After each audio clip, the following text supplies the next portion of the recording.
Pernah nggak sih Anda buka laporan keuangan perusahaan terus langsung pusing lihat angka-angka yang berderet-deret? Tenang, Anda nggak sendirian kok. Tapi, gimana kalau saya bilang, di balik semua angka yang rumit itu, sebenarnya ada cerita yang menarik banget tentang kondisi dan masa depan sebuah perusahaan. Yuk kita coba bedah bareng-bareng. Nah, dokumen yang kelihatannya padat dan bikin pusing kayak gini nih, yang biasanya bikin kita nyerah duluan.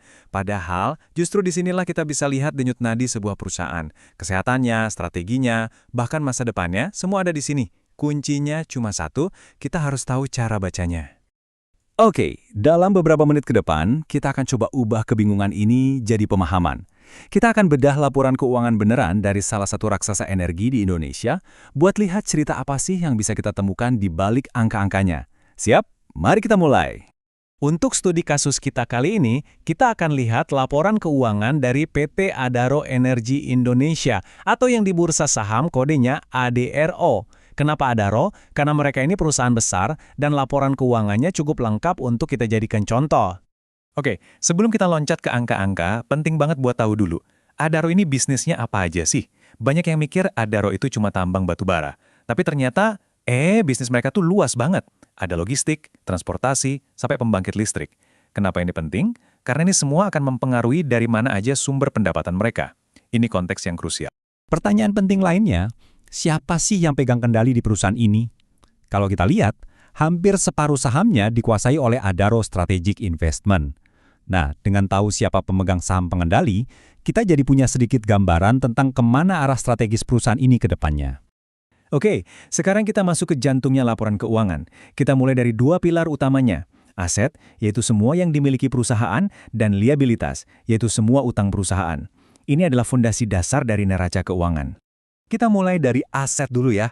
Anggap aja ini harta karunnya perusahaan. Semua hal berharga yang mereka punya. Mulai dari uang tunai di bank, mesin-mesin tambang yang gede-gede itu, sampai tagihan ke pelanggan yang belum dibayar. Yuk kita lihat contoh nyatanya di laporan Adaro. Nah, ini salah satu contoh aset yang penting banget. Piutang usaha. Gampangnya, ini tuh uang yang masih nyangkut di pelanggan. Jadi, batu baranya udah dikirim, tapi duitnya belum diterima sama Adaro. Perhatiin deh angkanya. Totalnya lebih dari 412 juta dolar. Ini adalah calon kas masuk yang ditunggu-tunggu perusahaan. Aset penting lainnya buat perusahaan tambang kayak Adaro, ya tentu aja persediaan. Ini bukan cuma tumpukan batu bara yang siap dijual loh, tapi juga suku cadang alat berat, bahan bakar, oli, semuanya itu punya nilai dan dihitung sebagai aset perusahaan. Nah, sekarang kita lihat sisi sebaliknya, liabilitas. Kalau aset tadi itu semua yang dimiliki, liabilitas ini adalah semua yang jadi utang perusahaan. Apa aja contohnya? Ya mulai dari pinjaman ke bank, tagihan ke supplier yang belum dibayar, sampai gaji karyawan yang belum dibayarkan. Ini contoh liabilitas yang paling umum, utang bank. Di catatan 19, kita bisa lihat salah satu anak usaha Adaro punya sisa utang 36 juta dolar. Tapi, yang lebih menarik di sini adalah kata covenant. Anggap aja ini kayak aturan main dari bank yang wajib dipatuhi Adaro. Kalau sampai dilanggar, bisa kena penalti. Oke, kita udah tahu apa aja harta dan utang Adaro. Pertanyaan logis berikutnya, duitnya datang dari mana? Nah, sekarang kita bakal jadi detektif dan mengikuti jejak pendapatan mereka. Kalau kita lihat di catatan 37, ketahuan nih sumber pendapatan Adaro. Ternyata, penjualan di dalam negeri atau domestik itu kontribusinya jauh lebih besar dibandingkan penjualan ke luar negeri atau ekspor. Ini petunjuk penting soal fokus pasar mereka. Nah, kalau kita lihat dalam bentuk grafik kayak gini, jadi makin jelas kan, sekitar 2/3 pendapatan Adaro itu datangnya dari pasar domestik. Ini bukan sekedar angka biasa loh, ini adalah cerminan dari strategi bisnis mereka yang ternyata sangat fokus untuk memenuhi kebutuhan energi di dalam negeri. Dari tadi kita udah beberapa kali nyebut kata catatan. Sebenarnya apaan sih itu? Gini, anggap aja ini adalah bab-bab tersembunyi dalam laporan keuangan. Disinilah detail-detail paling menarik dan cerita sesungguhnya diungkap. Yuk kita selami lebih dalam. Intinya simpel banget, laporan utama itu cuma ngasih kita angka-angka besarnya aja. Tapi catatan inilah yang memberikan konteks, detail, dan penjelasan di balik angka-angka itu. Disinilah kita bisa menemukan jawaban untuk pertanyaan kenapa begini atau kenapa begitu. Terus isinya apa aja? Wah, macam-macam. Dari detail perjanjian-perjanjian besar, komitmen yang harus mereka penuhi di masa depan, bahkan sampai kasus hukum yang lagi berjalan. Coba bayangin, informasi kayak gini kan penting banget dan bisa mengubah keputusan seorang investor. Coba deh, perhatikan angka ini, 2/1 juta. Kalau cuma lihat angkanya aja ya nggak berarti apa-apa. Tapi angka ini, yang tersembunyi di dalam catatan, ternyata nyimpen sebuah cerita yang sangat penting.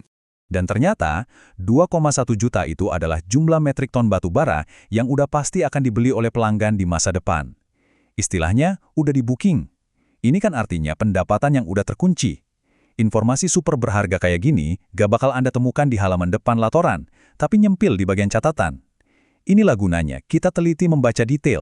Oke, kita udah melakukan investigasi singkat ke dalam laporan keuangan Adaro. Sekarang yuk kita rangkum semua temuan kita tadi jadi sebuah kerangka kerja sederhana yang bisa Anda gunakan kapanpun. Ini dia 4 langkah simpelnya. Pertama, selalu pahami dulu bisnis perusahaannya.